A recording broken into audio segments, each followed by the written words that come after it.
प्यारे वेखन वालिओ, Pakistan trade bodies business council के ज़ेरे एहतमाम अज शहर गुजरांवाला दे विच एक बड़ी आगही बख्श मुआशी कॉन्फ्रेंस मुनक़िद हो रही है, जिदा उनवान है impact of political instability on economy. आओ तुहानूं भी इहदे विच शिरकत करवाने आ, आओ साडे नाल। मैं आप सबको गुजरांवाला आमद पर तमाम बिज़नेस कम्यूनिटी की तरफ से खुश आमदीद कहता हूँ और मुबारकबाद पेश करता हूँ जनाब उमर अशरफ मुग़ल साहब और उनकी टीम को, जिन्होंने इस शानदार तकरीब का इनकाद किया। मुअज़्ज़ज़ मेहमानान गिरामी, पाकिस्तान इस वक्त अपनी तारीख़ के एक मुश्किल तरीन दौर से गुज़र रहा है, जिसमें बिज़नेस कम्यूनिटी को अपने कारोबार की बका के लिए बहुत ज़्यादा मुश्किलात से गुज़रना पड़ रहा है। मैं इस मौका का फ़ायदा उठाते हुए अपनी तमाम सियासी क़यादत से गुजारिश करना चाहूँगा कि खदारा सिर्फ पाकिस्तान की खातर अपने इख्तलाफात बुलाकर अपनी ज़ात से बालातर होकर सिर्फ़ और सिर्फ पाकिस्तान का सोचे और इस मुश्किल तरीन वक़्त से निकलने के लिए एक मुस्तहकम हिकमत अमली बनाने के लिए अपना अपना किरदार अदा करें। Gujranwala chamber of commerce and industry इस मकसद के लिए अपना मुस्बत किरदार अदा करने के लिए हमा वक्त हाजिर है। अल्लाह पाक इस मुल्क को अपनी हिफ्ज़ व अमान में रखे। हमारे दौर में पाकिस्तान तहरीक इंसाफ के 3 साल में बड़े हमने सख्त वक्त देखे। जब हमने हुकूमत संभाली तो करंट अकाउंट का खसारा $20 अरब पे था, प्रोजेक्टेड था, और इंपोर्ट्स का सैलाब था। एक्सपोर्ट्स जो हैं वो श्रिंक कर चुकी थी नून लीग के दौर में बाकायदा, और आपका एनर्जी मिक्स भी ट्रांसफॉर्म हो चुका हुआ था, यानी कि आपका ये एनर्जी मिक्स जो था वो सारा का सारा इंपोर्टेड कोल और इंपोर्टेड एलएनजी के ऊपर जा चुका था।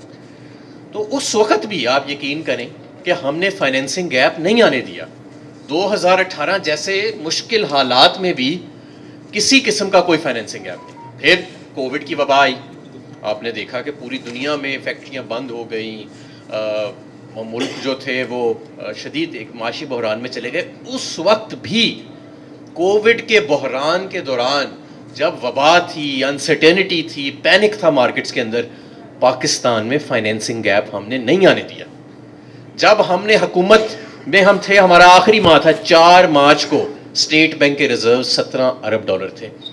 रेकोडेक की सेटलमेंट के लिए अरबों डॉलर हमें देने पड़े। शौकत तरीन साहब को मालूम है, पेट्रोलियम डिवीज़न की कंपनियों ने और फाइनेंस डिवीज़न ने अरेंज करके दी है वो रकम। किसी किस्म का फाइनेंसिंग गैप उस पिछले फाइनेंशियल ईयर के लिए और अगले फाइनेंशियल ईयर के लिए प्रोजेक्ट नहीं किया जा रहा था। IMF प्रोग्राम पे हम ओवर परफॉर्म कर रहे थे। ये कहते हैं ना जी, फ्यूल सब्सिडी आपने दे दी, फ्यूल सब्सिडी दे दी। और फ्यूल सब्सिडी तो 2% भी नहीं थी GDP का जो दी हुई थी, जो प्रोजेक्ट की हुई थी। फ्यूल सब्सिडी की उस वक़्त हमारा अगले साल की जो प्रोजेक्शन हम कर रहे थे और टारगेट सेट कर रहे थे वो 8% से 7% माशी तरक्की की थी। इस साल ये 1.5-2% या 1% कह रहे हैं, ये भी नहीं होना। एक्चुअली आपकी मईशत सुकड़ेगी, आपकी मईशत का हुजम जो है वो इन बेस्ट केस सिनारियो भी कम होगा। तो बहुत सारी गलतियां की हैं इन्होंने। हम एक दिन में यहाँ तक नहीं पहुँचे। एक तो आते साथ ही पहले 45 दिन इन्होंने फैसला किया कि जी पता नहीं हमने हुकूमत में रहना है कि नहीं रहना, IMF के पास जाना है कि नहीं जाना। 45 दिन ये डिफ़ॉल्ट का बयानिया बनाते रहे, IMF से इन्होंने इंगेज नहीं किया। फिर इन्होंने एक दिन फैसला किया कि नहीं, IMF से तो इंगेज करना, हुक्म आया होगा कहीं से कि नहीं इंगेज करें। उस हुक्म की जब तामील की तो IMF ने जो मैट्रिक्स सामने रखा, जो बजट पेश किया, पिछला जो बजट आया था, आपको याद होगा वो बजट IMF से अग्रीड शुदा जो अहदाफ थे उससे बिल्कुल मुख्तलिफ था। मतलब लोगों ने कहा कि आपने बजट मेकिंग एक्सरसाइज को क्या मजाक बना दिया। फिर उस पर यू टर्न लिया गया। वो जितने मेजर्स बजट में थे, टेबल किए थे, वो सारे रिवर्स करके फिर IMF के मुताबिक किए। इस दौरान आपकी पॉलिटिकल अनसर्टेनिटी और मार्केट में पैनिक की फजा चली गई। दूसरा ब्लंडर इन्होंने क्या किया, किसी ने इनको मशवरा दिया कि जी आप लग्जरी इंपोर्ट्स को बैन कर दें। वो 1% भी नहीं है आपके इंपोर्ट बिल का। Import ban, luxury import ban तो वो मुल्क करते हैं जो दिवालिया हो चुके होते हैं। इन्होंने वो किया और मजीद पैनिक फैल गया। फिर इनको जब याद आया, उस वक्त भी हमने मुखालफत की, इन्हें फिर पता लगा कि यार ये तो 1% भी नहीं है, और जो खुली LCs हैं उन पे अप्लाई नहीं होता, तो वो 1% भी नहीं कम होना। फिर उस पर यू टर्न लिया इन्होंने। फिर इन्होंने क्या किया कि हम जो सारी दुनिया, यूरोप, अमेरिका, इंडिया, ये सारी मुल्क रूस से सस्ता तेल और सस्ती गैस मंगा रहे थे। रूस हमें 20 से 30 डॉलर का डिस्काउंट दे रहा था और मेरी बात हो चुकी थी, जिसका मेरे पास जिसका दस्तावेज़ भी मौजूद था, कि हमने अप्रैल के अंदर टारगेट किया था कि हम पहले कार्गोज़ ख़रीदना शुरू करेंगे। पीएसओ हर महीने कार्गोज़ ख़रीदता है तेल के, तो हमने कहा जी हम अप्रैल में आपसे लेंगे। इन्होंने आते साथ खौफ में इन्होंने वो उसके ऊपर बात करनी बंद कर दी, इंगेजमेंट ही ख़त्म कर दी। 8 माह मुफ्ताज इस्माइल साहब ने कहा पहले कि जी हम करेंगे तो हम पे यूएस सैंक्शंस लग जाएंगी। शायद खकान अब्बासी साहब ने कहा कि जी हमारी रिफाइनरीज इस्तेमाल नहीं कर सकती। हम कहते रहे ये सब गलत है, ये सब कुछ हो सकता है। 8 माह के बाद आज इन्हें ख्याल आया है कि नहीं यार वो तो हमें लेना चाहिए था। लेकिन अब तो आलमी मंडी में वैसे ही तेल की कीमत नीचे चली गई और जो 30 डॉलर का डिस्काउंट था वो अब 13 डॉलर पे आ गया। 8 माह के बाद इन्हें याद आया कि नहीं ये हमें लेना भी चाहिए और हमें। इस दौरान इंडिया ने वो सस्ता तेल लेके आगे एक्सपोर्ट भी कर दिया उसको रिफाइन करके। इस दौरान सस्ती गैस और सस्ती जो तेल है उसकी पूरी दुनिया में रूस के जो सस्ती तेल और गैस थे उसकी रेल पेल हो गई। इनको अब ये ख्याल आया अगर ये उस वक्त कर लेते हमारे मुल्क में ना तो इतने ज़्यादा डॉलर खर्च होने थे तेल के ऊपर, ना वो महंगाई आनी थी जो हमारे मुल्क में आई, ना आपके मुल्क में एनर्जी महंगी होनी थी जो आज 40 से 45 रुपए यूनिट जो है वो इंडस्ट्री को मिल रही है एक्सक्लूडिंग टैक्सेस। वो भी नहीं इन्होंने किया। फिर इन्होंने अपनी क्रेडिबिलिटी ख़त्म कर दी, मुकम्मल तौर पे मज़ाहिया किस्म के बयान दे के कभी कहें जी कतर से 3 अरब डॉलर आ रहे हैं, कभी कुछ कहें कभी कुछ कहें, कभी जाके बाहर जाके वज़ीर आज़म साहब ने कहा कि all hell will break loose, आपका क्रेडिट डिफ़ॉल्ट स्वैप जो है वो 20% से बढ़ के चला गया 120% के ऊपर और अब दिन ब दिन अभी भी बढ़ता जा रहा है। फिर रुपए के ऊपर जो इस पैनिक का असर आया 250 पे रुपए को ले गए, पीएसओ की एलसियाँ 250 पे रिटायर की, महंगा तरीन तेल खरीदा गया जून में और मई में, यानी 15 दिन का तेल खरीदने की बजाय उस महंगे तरीन रेट पे 2 माह का तेल खरीद लिया। रूस से सस्ता तेल ले नहीं रहे, दुनिया से महंगा तरीन तेल ज़रूरत से भी ज़्यादा ले लिया, डॉलर भी ज़ाया हो गए और फॉरेन एक्सचेंज रिजर्व मजीद चले गए नीचे। फिर इन्होंने 250 के ऊपर पीएसओ की एलसीज रिटायर हुई। हम सब ट्रेडर्स हैं, हम सब इंडस्ट्रियलिस्ट हैं, आप सबको पता है हमारा खाम माल 250 पे रिटायर होता रहा डॉलर के अगेंस्ट। इन्होंने उसके बाद क्या किया, उसके बाद इसाक डार साहब आ गए, वो उन्होंने कहा जी 190 पे मैं लेके आऊँगा। 190 पे जब इन्होंने कहा तो पूरी इंडस्ट्री ने माल खरीदना बंद कर दिया कि भाई अभी रेट 220 रुपये है, 218 रुपये है, वजीर ख़जाना कह रहा है 190 इसका हकीकी रेट है, तो मैं अपना माल अभी क्यों मंगाऊँ, मैं मंगाऊँगा मुझे नुकसान होएगा, मैं 190 पे मंगाऊँ।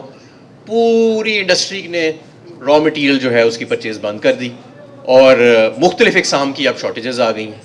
वो रेट 190 पे आज तक नहीं गया, वो 215 218 का भी 225 पे चला गया और अब वो कहते अब वो पीछे हट गए उससे। यानी कन्फ्लिक्टिंग बयानात जो दिए गए करेंसी के ऊपर और इमेच्योर और गैर संजीदा किस्म की जो गुफ्तगू की गई उससे मजीद नुकसान पहुंचा। फिर इन्होंने क्या किया कि कैपिटल कंट्रोल्स लगा दिए, यानी कि पूरी मईशत का एक सेलेक्टिव डिफॉल्ट कर दिया। अगर आज कोई प्राइवेट इंपोर्टर 25,000 के पंप भी लेने जाए ना तो उसकी एलसी नहीं खोलेगा स्टेट बैंक, उसकी एलसी नहीं खुलेगी। अब रॉ मटेरियल की भी एलसीज जो हैं वो नहीं खुल रही, तो यानी ये तो एक तरह का टेक्निकल और सिलेक्टिव डिफॉल्ट हो गया ना। जो बैरून मुल्क इन्वेस्टर्स की कंपनीज हैं मल्टीनेशनल्स, उनको अपने डिविडेंड्स बाहर भिजवाने की इजाज़त नहीं है, चाइनीज़ आईपीपीज़ को पेमेंट्स नहीं हो रही। तो ये सारा अच्छा, आपके इंपोर्टेड कोल के और इंपोर्टेड एलएनजी के प्लांट बंद पड़े हैं, सिफर प्रोडक्शन कर रहे हैं। क्यों? क्योंकि कहाँ से लाएं जी वो इतना महंगा तेल और इतनी महंगी एलएनजी और इतनी महंगा कोल। आपको याद होएगा 2013 से 2018 में इन्हें गेम चेंजर कहा जाता था। आज वही लोग जो इन इंपोर्टेड फ्यूल पे जिन्होंने बड़े शौक से प्लांट लगाए जिसको गेम चेंजर कहते थे, आज कह रहे हैं नहीं अब हम सोलर लगाएंगे और मुकामी फ्यूल पे अब हम प्लांट्स लगाएंगे। जो पीछे लगा गए हो 25-25 साल के मुआहदे कर गए हो, उसका तो कोई जवाब दो कि उनका क्या करना है, उनको किधर सेटल करना है। उनकी पेमेंट्स तो आपने करनी है ना अगले 10, 20, 15 साल। उनके ऊपर जो गारंटीज आपने दी हुई हैं, जो कर्जे आपने उठाए हुए हैं, जो कैपेसिटी पेमेंट्स करनी है, वो किधर से करनी है। अगर उनकी बिजली खरीदनी भी है तो इस वक्त तो साहिवाल प्लांट की बिजली 30 रुपए से ऊपर है यूनिट की, एलएनजी प्लांट्स की बिजली 30 रुपए से ऊपर है। तो ये सारी एक, और मैं मजीद आपको इस तरह के ब्लंडर्स की दास्तान लंबी सुना सकता हूं कि ये एक दास्तान लंबी, और आज क्या करना है किसी को कोई पता नहीं। वज़ीर ख़जाना और वज़ीर जो मुमलिकत हैं बड़ाई पेट्रोलियम, वो कहते हैं हम रूस से अब सस्ता तेल खरीदेंगे। बिलावल साहब को हुक्म आता है नहीं खरीदना, तो वो उन्होंने कल बयान दे दिया। उन्होंने कहा ये तो ट्रक की बत्ती है, हमने नहीं खरीदना। प्लान क्या है, रोड मैप क्या है, किसी को कोई अंदाज़ा नहीं। मौजूदा और साबिक वज़ीर ख़जाना इसी एक ही जमात के टीवी पर बैठ के लड़ रहे हैं आपस में बच्चों की तरह, और आगे कोई रोड मैप नहीं दे रहा कि हमने इस मुल्क को आगे कैसे लेके जाना है। सबसे पहली चीज़ जो हमें करने की ज़रूरत है वो ये कि पॉलिटिकल, देखें ये ऐसे नहीं हो सकता कि आप पाकिस्तान की सबसे मकबूल जमात को, और जो हकीकी लीडर है पूरे पाकिस्तान में, गवादर से लेके कराची तक और गवादर से लेके खैबर तक, उसको आप दीवार से लगा दें, उसको गोलियों से छली कर दें, उसके लोगों को दीवार से लगा दें, उनको बुरहना करके उन पर तशद्दुद करें, और दूसरी तरफ आप एक एनआरओ दे रहे हैं चोरों को, डाकुओं को, और फिर आप कहें कि जी मुल्क में सियासी अदम इस्तेकाम नहीं आएगा।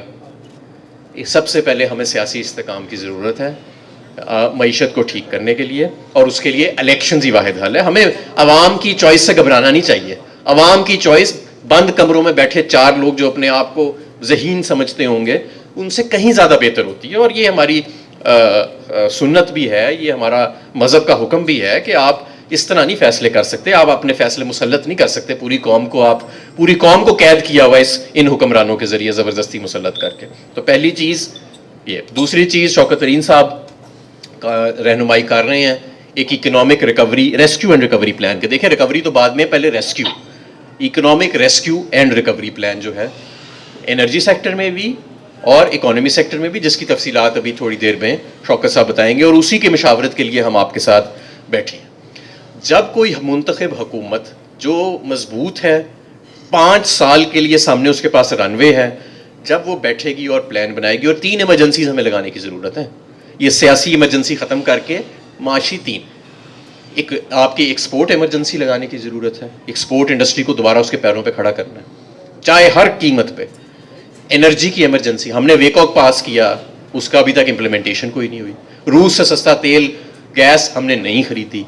जो हमें स्ट्रक्चरल रिफॉर्म्स जो हमने जारी किए थे आईजी से ऑनवर्ड्स, वो अभी तक शुरू नहीं किए इन्होंने, वो वहीं के वहीं इन्होंने ख़त्म कर दिए। तो दूसरी इमरजेंसी एनर्जी की, ख़ास तौर पे इस वक्त आपकी इंडस्ट्री को चीप एनर्जी चाहिए, वरना ये मैन्युफैक्चरिंग इस मुल्क में ख़त्म हो जाएगी। तीसरी आपको एक्सपेंडिचर, गैर ज़रूरी तमाम अखराजात को इस वक्त हमें ख़त्म करना पड़ेगा। गैर ज़रूरी, अपने लोगों के लिए हम ज़रूर एक सेफ्टी नेट बनाएं आवाम के लिए, लेकिन ये इस वक्त ऑस्टेरिटी का टाइम है और हमें इस वक्त गैर ज़रूरी एक्सपेंडिचर, अपने फिस्कल डेफिसिट को कंट्रोल करने के लिए इन 3 चीज़ों के ऊपर हंगामी बुनियादों में नई आने वाली हुकूमत को 6 माह में वो काम करने पड़ेंगे जो पिछले 10 साल में कोई हुकूमत नहीं कर सकी। और ये तब भी हो सकता है जब एक हुकूमत आएगी जिसके पास मैंडेट होगा, जो मजबूत होगी और लोगों का बाय इन होएगा। अगर किसी और तजर्बे की तरफ हम गए कि हम दोबारा कोई नया तजर्बा करें और किसी को स्ट्रोक ऑफ जीनियस आए कि नहीं जी ये सियासतदानों से नहीं होना, ये मैं कोई तरीका इस्तेमाल करता हूं और कोई टेक्नोक्रेट, ऐसे नहीं होगा, लोगों का बाय नहीं होएगा। अब जो लोग रिट्रेंचमेंट्स की तरफ जा रहे हैं, जो आगे हालात आ रहे हैं, ये इकोनॉमिक मिजरी आपके मैन्युफैक्चरर से नीचे जाके लेबर तक जा रही है, और महंगाई आपके सामने ही है। 1100-1200 रुपये आटे से 2300 रुपये पे तो चला गया आटा। आपका ब्रॉयलर चिकन जो है वो 400 रुपये से ऊपर चला गया। बिजली आपकी 3 गुना महंगी हो चुकी है। तो ये जो इकोनॉमिक कैटास्ट्रफी पाकिस्तान के अंदर लाई गई है पिछले 7-8 माह में, इन ब्लंडर्स के नतीजे में, जिसका मैंने आपको बताया है, ये पॉलिटिकल कियोस में मजीद तब्दील हो जाएगी अगर हमने फौरी तौर पे इलेक्शंस की तरफ ना गए। और इमरान खान के खौफ से, इमरान खान मजबूत होकर आएगा अगर हम अपने छोटे छोटे कमरों में छुप के बैठे रहे और उन छोटे छोटे कमरों से हम साजिश करके मुसल्लत रहें, जिस तरह ये हुकूमत कर रही है। इनके पास कोई इकोनॉमिस्ट नहीं है, इनके पास कोई टेक्निकल टीम नहीं है, इनके पास जो कुछ था वो कौम ने देख लिया है। ये सिर्फ NRO 2 देने के काबिल हैं। 1100 अरब रुपए, 1200 अरब रुपए के केसेस सिर्फ पिछले चंद माह के अंदर माफ हो चुके हैं। ये वो पैसा था जिस पे करोड़ों रुपए और कई लोगों ने अपनी जानें कुर्बान कर दी। कई इन्वेस्टिगेटिव ऑफिसर्स पुरसरात तरीके से उनकी मौत हो गई। कई गवाहान की, मैं तो उन्हें शहीद कहता हूं, उन गवाहों को भी, मैं उन इन्वेस्टिगेटिव ऑफिसर्स को भी शहीद कहता हूं जिन्होंने अपनी जान की कुर्बानी दे दी इन केसेस की खातिर। आज वो बेचारे कब्रों में पड़े हुए हैं और जिनको जेल के पीछे ले जाने के लिए उन्होंने कुर्बानी दी, उनको हमारा हुक्मरान बना दिया गया। तो इसका पहला जो कैजुअल्टी हुई है वो तो कारोबार हुआ है, लेकिन इसकी अगली कैजुअल्टी अनफॉर्चुनेटली ये वाइडली स्प्रेड होने वाली है। और आज हम आपसे, क्योंकि आप लोग मुख्तलिफ फील्ड्स, मुख्तलिफ शोबाजात के नुमाइंदगान हैं और स्टेक होल्डर्स हैं, तो आज हम आपसे भी सुनने आए हैं कि आपके मुताबिक इस मुल्क को दोबारा खड़ा करने के लिए क्या करने की ज़रूरत है। और हम आपसे ये भी कहने आए हैं कि अब आपको भी अपनी आवाज़ बुलंद करनी पड़ेगी इस मुल्क की खातिर, वरना हम इस मुसल्लत शुदा गैर जमहूरी, ये जो एक मज़ाहिया सा सिस्टम हमारे ऊपर मुसल्लत किया हुआ है, इसका हम हिस्सा बन जाएंगे अगर हम खामोश रहे। तो आपकी आवाज़ की भी ज़रूरत है, आपके मशवरे की भी ज़रूरत है, आपके फीडबैक की भी ज़रूरत है कि हमारा जो रेस्क्यू और रिकवरी का प्लान अब शौकत तरीन साहब जिसकी सरबराही कर रहे हैं, उसके क्या कॉन्टोर्स होने चाहिए, उसको ज़्यादा से ज़्यादा मौसर कैसे बनाया जा सकता है। ये हम सब का मुल्क है। हमारे जो लोग यहाँ पे बैठे हैं, हमारे तो इवन फील्ड में या सरे में कोई महलात या पैलेसेस नहीं है। हमारे तो बच्चों का मे फेयर और नाइट्स ब्रिज में कोई $1 अरब का, $1 अरब पाउंड का प्रॉपर्टी पोर्टफोलियो नहीं है। हमारा जीना मरना तो इसी गुजरांवाला, गुजरात, इसी वजीराबाद की गलियों में, लाहौर की गलियों में और सड़कों में, हमारे बड़ों का भी था, बच्चों का भी यही रहेगा। तो ये मुल्क तो एक्चुअली हमारा है। जिनको हम पे मुसल्लत किया गया है वो तो एक यहाँ पे मेहमान के तौर पे आए हैं ना, उनकी तो गेस्ट अपीयरेंस है। वो जैसे ही इनका NRO2 मुकम्मल होएगा, वो अपने सूटकेस उठाएंगे और वापस वो अपने महलात, और एक एमिरेट्स हिल पे चला जाएगा, एक एवन फील्ड में चला जाएगा, एक सरे में चला जाएगा। मुल्क के जो कॉन्सिक्वेंसेस हैं वो मैंने और आपने और हम सब ने और हमारे बच्चों ने यहाँ पे उनको फेस करना है। तो हमें अब इसकी ओनरशिप लेनी पड़ेगी और इसको हमें पूरा फ्रंट फुट पे आके अब हमें इस मुल्क को और हम खड़ा करेंगे इंशाअल्लाह ताला। आपको शौकत तरीन साहब भी अभी बताएंगे कि प्लान हमारा तैयार है और हमने 2018 में भी इस मुल्क को बचाया था एक शदीद डायनामिक्स के क्राइसिस से, जब पूरी दुनिया में डॉलर्स जो थे वो उनकी ज्यादती हो गई थी क्योंकि कमोडिटी प्राइसेस नीचे आ गई थी। उस वक्त पाकिस्तान में कमी हो गई थी, हमने बचाया। कोविड में भी हमने बचाया था।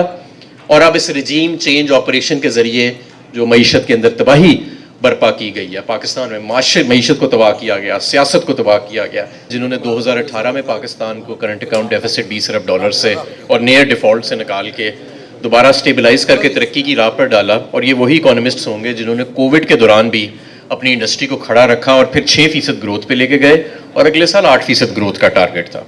इन्होंने कहा कि जी एनर्जी मिक्स वही है जो PMLN 2013 से 18 में सेट कर गई थी और आने वाली नस्लें जो है, क्या अब हम फिर बैठ जाएं हाथ पे हाथ डाल के कि जी 2013 से 2018 में जो वो PMLN वाले कर गए वही एनर्जी मिक्स है। मेरे भाई, वो जो एनर्जी मिक्स है वो 45 रुपए यूनिट बिजली नहीं पैदा कर रहा जो इस वक्त इंडस्ट्री को दी जा रही है।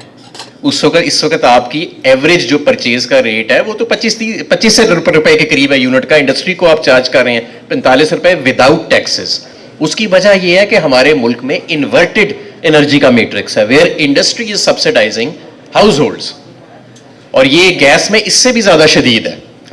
गैस में अच्छा, हमने क्या किया कि हमने इस चीज को आइडेंटिफाई करते हुए हमने एक नुस्खा निकाला कि आप जितने इंक्रीमेंटल यूनिट्स इस्तेमाल करेंगे वो आप 12 रुपए पे करेंगे, उससे आपका एवरेज कॉस्ट नीचे आ गई। ऐसे बहुत सारे इजी विंस आज भी मौजूद है एनर्जी में। मैं आपको मिसाल देता हूं, हमने बड़ी मुश्किल से तमाम सूबों को मनवा के हमने वेकॉक का बिल पास किया।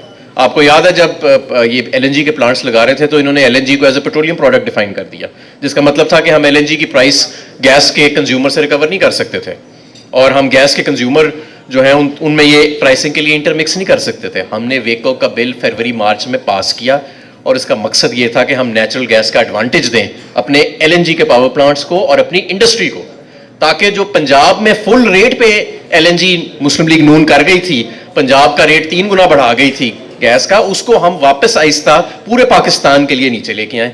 मुझे बताएं पिछले 8 माह से इनके इकोनॉमिस्ट ने क्या किया है? उस वेकॉक बिल को वहीं का वहीं पड़ा हुआ है, कोई उसके अंदर 1 रुपए की कमी नहीं आई।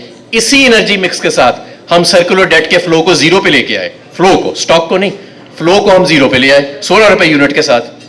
अब अगर इन्होंने रूस से सस्ती तेल और गैस नहीं ली और महंगी तरीन गैस ले ली है तो पाकिस्तान तहरीक इंसाफ की हुकूमत तो ये ब्लंडर नहीं मारेगी ना।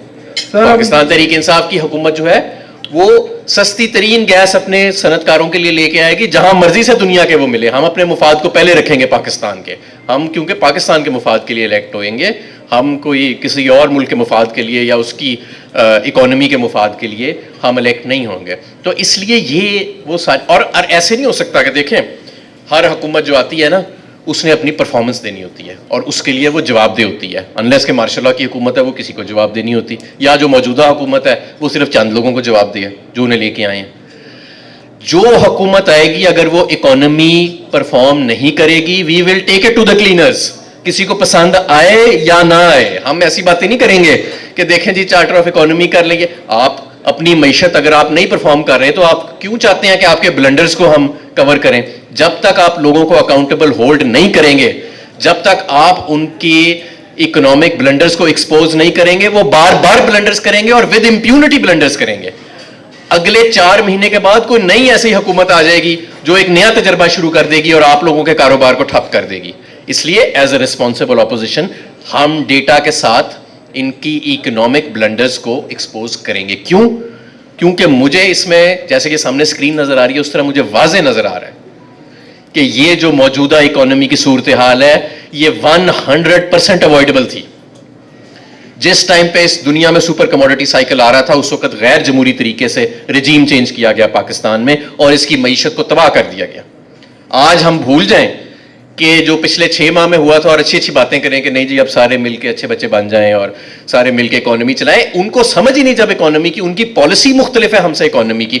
वो बिलीव करते हैं फिक्स्ड एक्सचेंज रेट में, वो बिलीव करते हैं रूस से सस्ता तेल ना लेने में, वो बिलीव करते हैं महंगे महंगे बिजली घर लगाने में और सौदे करने में, वो बिलीव करते हैं कि लोकल इंडस्ट्री जो है उसको नहीं तरजीह देनी और उसको आगे नहीं लेके जाना, ना एक्सपोर्ट को आगे लेके जाना है। तो कौन सा मिलजुल के बैठना है? देखें हमें इस वक्त इकोनॉमिक परफॉर्मेंस के ऊपर जाना पड़ेगा। जब तक आप डेटा के साथ इकोनॉमिक परफॉर्मेंस के ऊपर सक्सेसिव गवर्नमेंट्स को, हमसे अगर कोई गलती होती थी हमें जवाब देना पड़ता था ना। अगर हमसे IMF में जाने में अगर गलती हुई तो देर जाने में तो हमें जवाब देना पड़ा ना उसका, हमें उसका खमियाजा भुगतना पड़ा। हमने अगर कोई अच्छा किया उसका हमने क्रेडिट भी लिया। इसलिए जो अच्छा करे उसको उसका क्रेडिट दें, जो बुरा करे उसको उसका एहतसाब करें। अगर हम नहीं करेंगे हमारी पॉलिटिकल और इकोनॉमिक फ्रीडम्स आहिस्ता आहिस्ता इसी तरह यूसर्प होती जाएंगी और अभी भी वक्त है कि हम अपना किबला दुरुस्त कर लें और इस इकोनॉमी को रेस्क्यू और रिकवरी की तरफ लेके जाएं। तो आपकी मईशत इस वक्त इंटेंसिव केयर यूनिट में पड़ी है, लेकिन जो अस्पताल के डॉक्टर हैं वो ओवरसीज़ के दौरे कर रहे हैं। मैं आपको चैलेंज करता हूँ आज, ये यहाँ पे मेरा ख्याल है गुजरांवाला के चोटी के सनतकार बैठे हैं। आपको पता है आपके मुल्क के इंडस्ट्रीज मिनिस्टर का नाम क्या है? कौन है आपके मुल्क का इंडस्ट्रीज मिनिस्टर इस वक्त वफाकी? मैं चैलेंज करता हूं आप में से किसी को नाम नहीं। आपको पता है आपके मुल्क का कॉमर्स मिनिस्टर कौन है? मैं चैलेंज करता हूं आप में से किसी को उसका नाम तक नहीं पता होगा, उसकी पॉलिसी तो बड़ी दूर की बात है। ऐसे क्यों है? ये दोनों इस वक्त बैरूनी दौरों के शौकीन है। कॉमर्स मिनिस्टर ने तहैया किया हुआ है कि जितने रज के दौरे वो कर सकता है ना इस दौरान वो करेगा, क्योंकि उसके बाद उसे दोबारा मौका नहीं मिलना। इंडस्ट्रीज मिनिस्टर और एनर्जी मिनिस्टर का भी यही इस वक्त है। क्यों ऐसा हो रहा है कि वो मुल्क की मईशत ICU में है और ये लोग, देखें मुल्क की मईशत तो तभी रिकवर करेगी ना जब आप कोई प्लान बनाएंगे, जब आप बैठेंगे कोई प्लान बनाएंगे, कोई रास्ता निकलेगा। रास्ते हैं और लोगों के साथ अब हो क्या रहा है? वो ये समझते हैं जो अभी हम पे मुसल्लत हुए हैं कि हमें क्योंकि अवाम ने मुंतखब नहीं किया, हमें गुजरांवाला चैम्बर के लोगों ने मुंतखब नहीं किया, हमें गुजरात के लोगों ने मुंतखब नहीं किया, तो हमें क्या ज़रूरत है? हम दौरे करते हैं। मैं आपको पूरी जिम्मेदारी से ये कह रहा हूँ क्योंकि मैं 5 मुख्तलिफ महकमों में काम कर चुका हूँ। वहाँ के जो सरकारी अफसरान हैं वो मेरे से अभी भी राब्ते में, मुझे बताते हैं कि क्या हो रहा है। किसी जगह पे कोई प्लानिंग नहीं हो रही। क्यों? क्योंकि कोई सवाल ही नहीं पूछ रहा उनसे कि आप लोग कर क्या रहे हैं इस मुल्क के लिए। ये जो मुल्क जहाँ पे चला गया है इसको बचाने के लिए कोई सवाल पूछ ही नहीं रहा उनसे। They are not accountable for to anyone, इसलिए वो दौरे कर रहे हैं। मैं आपको एक और बात बताता हूँ। पिछले हफ्ते मेरे पास एक बैनुल-अक़वामी ट्रेडिंग प्लेटफॉर्म है बहुत बड़ा, लंदन बेस्ड, जो पाकिस्तान की डेट में 30% ट्रेड करता है। 30% हमारी डेट उनके ज़रिए ट्रेड होती है। तो वो मिले वज़ीर ख़जाना से, वो मिले गवर्नर स्टेट बैंक से, और उसके बाद अपोजिशन का व्यू पॉइंट लेने के लिए वो मेरे पास आए और हमने, उनकी जो चीफ इकोनॉमिस्ट थी वो मेरे घर आई और जूम पे मैंने 5-6 गोल्डमैन सैक्स, JP मॉर्गन और इन सब इन्वेस्टमेंट बैंक्स जो हमारी बॉन्ड्स वगैरह और उसमें ट्रेड करते हैं, उनसे मैंने जूम पे बात की। सिर्फ एक उनका कंसर्न था, और ये इकोनॉमिस्ट थे जिनका पाकिस्तान में कोई स्टेक नहीं है, सिर्फ ये कि उन्होंने पाकिस्तान की डेट उठाई हुई है। एक स्टेक था कि आपके मुल्क में इलेक्शन कितनी जल्दी होंगे। दे वर ऑल कन्विंस्ड कि इसके अलावा कोई रास्ता नहीं है पॉलिटिकल स्टेबिलिटी का और इकोनॉमिक स्टेबिलिटी का, कि फौरी तौर पे एक ट्रांजिशन हो, नई हुकूमत आए, क्योंकि ये जो मुकम्मल सेटअप है ये, और they were highly unimpressed with their interaction with the finance minister of Pakistan. ठीक है, कोई उनको नजर आ गया कि इनके पास कोई प्लान नहीं है। जब हम बैठेंगे, जब लोग सर जोड़ के बैठेंगे इस मुल्क की खातिर, और उनको उन पे प्रेशर होएगा कि हमने कल अपनी परफॉर्मेंस का जवाब देना है, तो जाहिर है वो रिजल्ट्स डिलीवर करेंगे। जब मैं एनर्जी मिनिस्टर था, इंडस्ट्रीज मिनिस्टर था, शौकत साहब फाइनेंस मिनिस्टर थे, हमें टाइम लाइंस दी जाती थी। हमें कहा जाता था कि ये आपका रिफॉर्म मेजर है, ये आपने आईजी से तब तक करना है, आपने वेकॉक तब तक करना है, ये एनर्जी पैकेज आपने तब तक करना है, industrial relief packages, turf packages आपने इस तारीख तक करने हैं। हमें वजीर आजम की तरफ से टाइट टाइमलाइंस दी जाती थी, और अगर 50 अरब रुपए की भी शॉर्टफॉल आ जाए ना महीने की एफबीआर में, तो हमारे खिलाफ शोज होते थे, हमारे खिलाफ कैंपेन्स चलती थी। एलएनजी का एक कार्गो मिस कर दे पाकिस्तान तो उस पर प्रोपेगेंडा किया जाता था। आज ऐसा कुछ नहीं हो रहा, इसलिए they have a clean chit.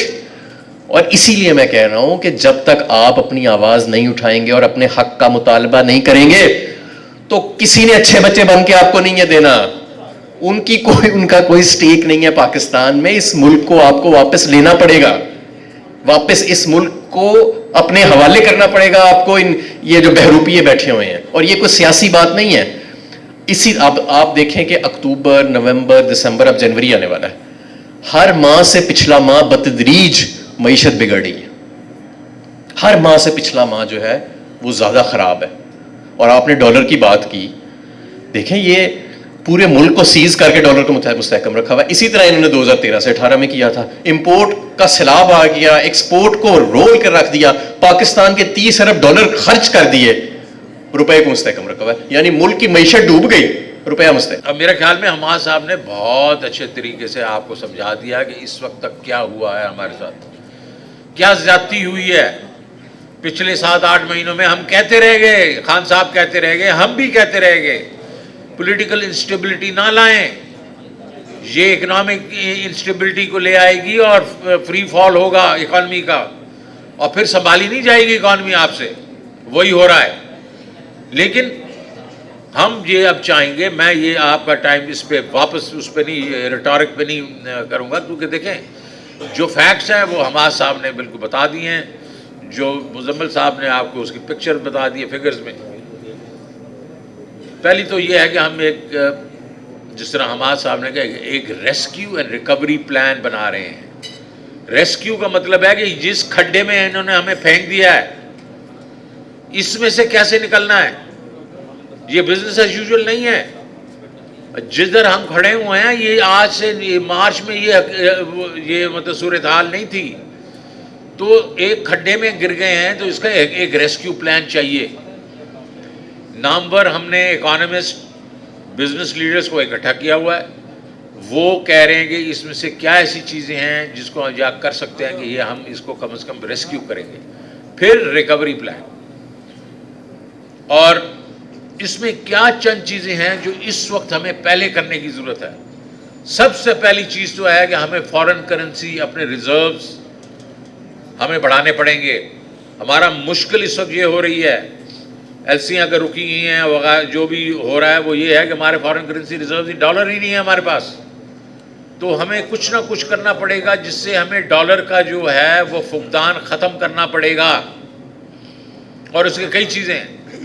हम डेट रिस्ट्रक्चरिंग में जा सकते हैं, हम अपनी रेमिटेंसेस जहाँ से आ रही हैं उनसे और रेमिटेंसेस मंगवा सकते हैं।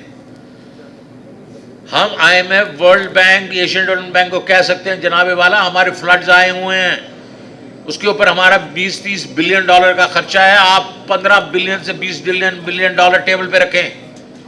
आप किस मर्ज की दवा हैं? आप लेंडर ऑफ लास्ट रिजॉर्ट हैं। ये नहीं हो सकता कि आप हमें सख्ती तो कर सकते हैं आप हमारे पे हर चीज़ की, और जब पैसा देने की वक्त आ रही है तो आप बेसिकली वो अपनी तिजोरी का मुंह बंद कर देते हैं। उधर जाएं। And there are several others जो कि मैं इधर एलैबोरेट नहीं करूँगा, बिकॉज मुझे किसी ने कहा कि जी आपके पास क्या कोई प्लान्स हैं? मैं कहा बिल्कुल हैं। उन्होंने कहा फिर इनको बताएं ना आप। तो मैंने कहा कि ये इन्होंने हमें घर से बाहर निकाला है ज़बरदस्ती। अभी अंदर से बैठ के ये मेरे से पूछ रहे हैं कि मैं घर किस तरह चलाऊं, वो मैं इनको नहीं बताऊंगा। तो हमारे पास वो प्लान्स भी हैं। अब हमने ग्रोथ को फिर से लेके आना है। देखिए, मईशत जब तक ग्रो नहीं करेगी, लोगों की आमदनी नहीं बढ़ेगी, अगर उनके तो वो जो है वो महंगाई को भी बर्दाश्त कर जाते हैं अगर उनकी आमदनी बढ़ रही होती है। तो हमने ग्रोथ में वापस जाना है। 220-225 मिलियन लोग अगर हम उस इकॉनमी में ग्रो नहीं करेंगे तो हम आगे नहीं जा सकते। और इन्फ्लेशन को नीचे लाना है। जैसे आप इन्फ्लेशन नीचे लाएंगे उस वक्त आपका जो कॉस्ट ऑफ जो बोरिंग है वो भी कम होगी, बिकॉज डिस्काउंट रेट इन्फ्लेशन के साथ चलता है। मीडियम टर्म में हमने क्या करना है, ये तो मैंने आपको रेस्क्यू प्लान की चंद चीज़ें बताएंगे। इमीडिएटली हमें क्या करना पड़ेगा, हमने वही वापस जाना है इंक्लूसिव एंड सस्टेनेबल ग्रोथ पे, कि ग्रोथ हो एक लॉन्ग पीरियड ऑफ टाइम पे हो। जितने भी जो आपके मुल्क हैं जो गए हैं डेवलपिंग इकॉनमी से डेवलप्ड इकॉनमीज में, वो 30-30 साल उन्होंने ग्रोथ की है, सस्टेनेबल ग्रोथ की।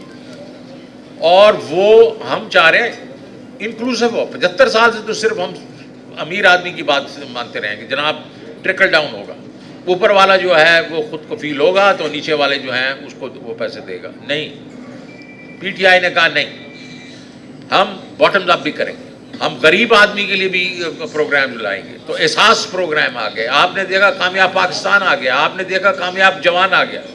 तो ये सारे प्रोग्राम, तो उसके बाद सेहत कार्ड, सबसे बड़ा प्रोग्राम सेहत कार्ड आ गया। तो ये हम लाना चाह रहे हैं। लेकिन 3 से 4 चीज़ें ऐसी हैं। पहली तो ये है बॉटम्स अप वाला, ये तो बड़ा ज़रूरी है। 3 और चीज़ें आपकी इकॉनमी में हैं जो हमाद साहब ने कही, उसके अलावा जो 3 मेजर जो हैं वो फ्लॉज हैं। पहला यह है कि आपका सेविंग जो रेट है वो बहुत लो है, 12-13% जो है। रूल ऑफ थंब है, उसको 4 से डिवाइड करते हैं, वो सस्टेनेबल ग्रोथ होती है। 3-3.5% से ज़्यादा जैसे आप जाने की कोशिश करते हैं तो बोरो करके पैसे उसको लेके आते हैं और वो जो है वो फट जाती है। तो हमने सेविंग अपना और अपने जो हमारे रिसोर्सेज हैं, FBR के रिसोर्सेज, गवर्नमेंट के रिसोर्सेज, उसको बढ़ाना है। दूसरा, हमने इंडस्ट्रियल और एग्रीकल्चर जो आपका सेक्टर्स हैं उसकी प्रोडक्टिविटी को ऊपर लेके जाना है। हमारी प्रोडक्टिविटी दोनों एरियाज में बहुत थोड़ी है दुनिया से। तो दुनिया जो है वो हमारे पास ये चीज़ें डंप करती है और हम जो है उनसे कम्पीट ही नहीं कर सकते। और तीसरी चीज़ ये है कि हमारी इंपोर्ट और एक्सपोर्ट में बहुत फ़र्क है। जब तक हम इसको बैलेंस नहीं करेंगे, डॉलर हमेशा हमारे पास कम हो जाएगा। इनमें हम क्या चीज़ें ऐसी हैं जिसके ऊपर हम काम कर रहे हैं? हम फिजिकल रिफॉर्म्स पे काम कर रहे हैं। आपने देखा होगा कि हमने पिछले 1 साल के बीच में, जब हम थे लास्ट ईयर में, 1.4 ट्रिलियन रुपए की हमने टैक्स बढ़ा दिए थे कलेक्शन। हमने टैक्स पे टैक्स नहीं लगाया था, हमने टेक्नोलॉजी को यूज़ किया था। और मैं आपको बता रहा हूँ कि 5 हम पूरे इनिशिएटिव लेके आए थे जो अब इम्प्लीमेंट होने थे और कुछ शुरू हो गए थे। ट्रैक एंड ट्रेस कुछ शुरू हो गया था, उसके बाद हमने ये पॉस मशीनें से शुरू की थी। लेकिन ज़्यादातर हम अभी करने वाले थे। ये आपके साथ 35 लाख जो है टैक्स पेयर है, उसको 4 करोड़ 30 लाख का डेटा मैं छोड़ के आया था, जिसको हमने ये कहा था कि इनकी क्या इनकम है और क्या इन्होंने टैक्स देना है। इन्होंने सारा उठा के रद्दी की टोकरी में फेंक दिया।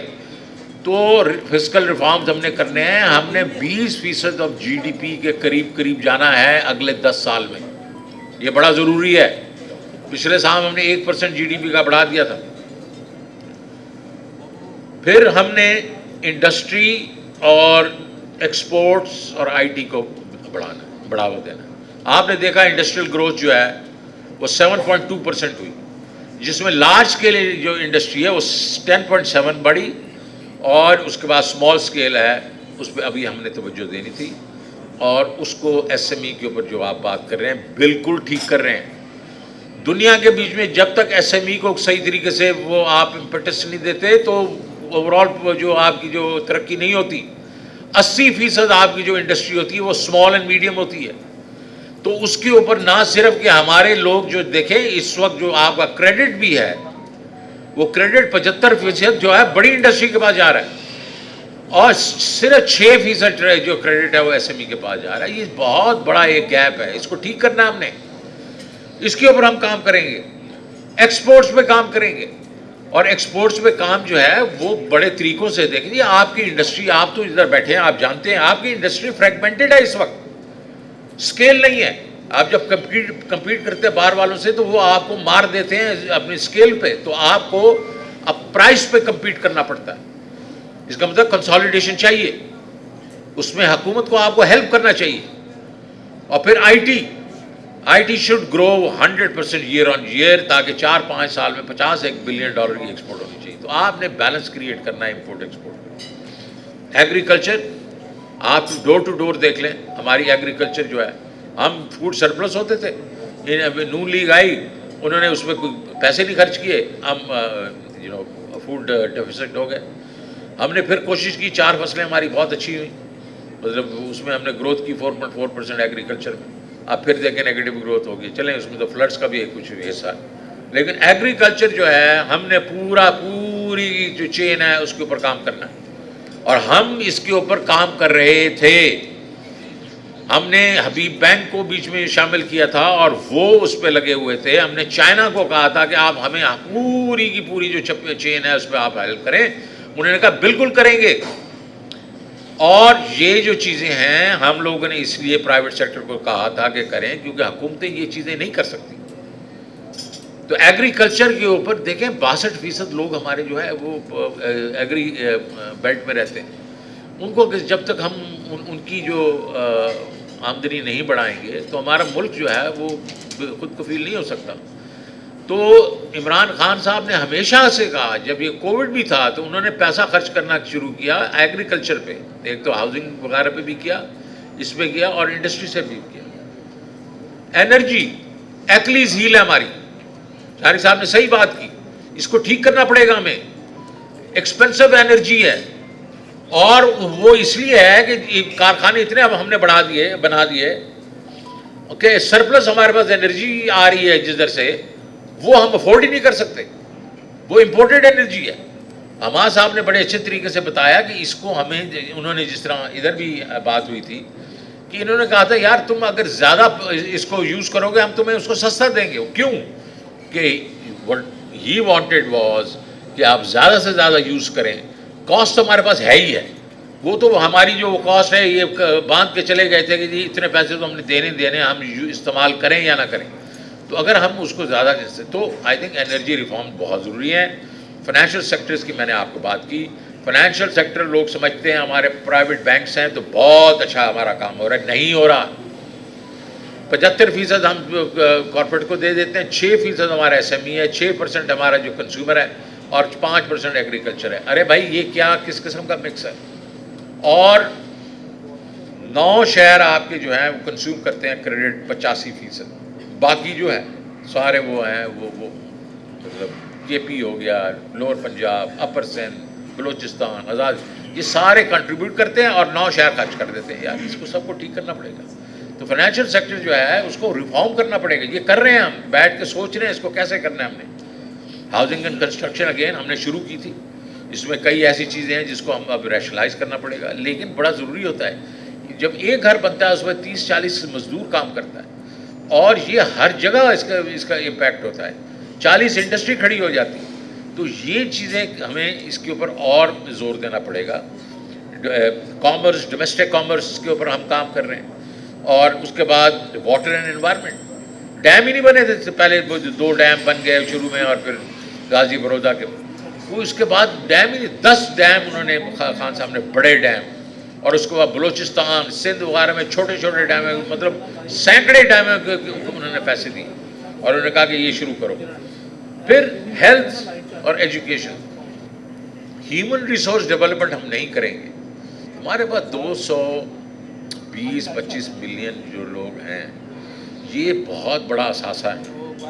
अनफॉर्चुनेटली इस साल में जो हरकतें हुई हैं, मतलब आप देखें कि कितने लोग जो हैं पढ़े लिखे लोग बाहर जा रहे हैं। 7-7.5 लाख बंदा जो है वो बाहर निकला है, उसमें मेरे ख्याल 3-3.5-4 लाख पढ़ा लिखा बंदा बाहर निकल गया।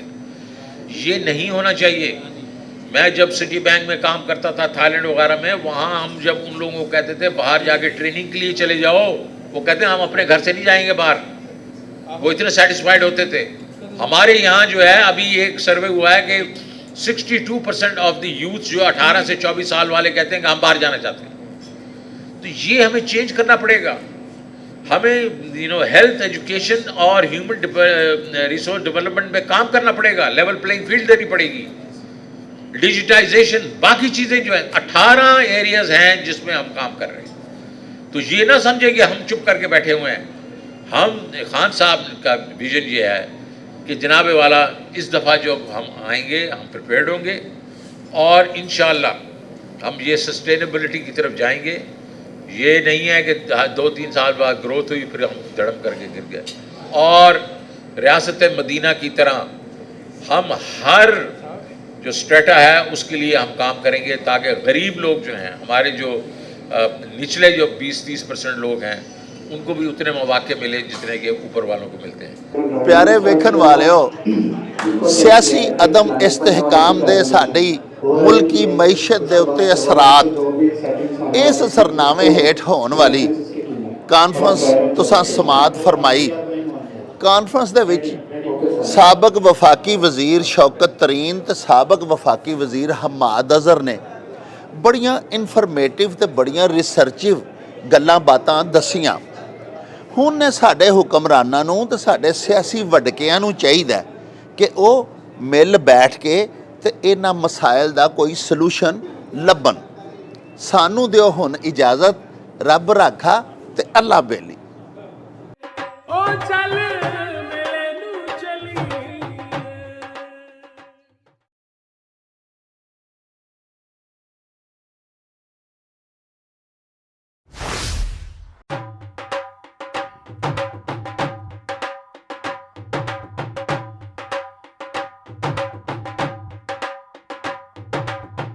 रौनक हो जाऊं छट में चल मेले नू चलिए।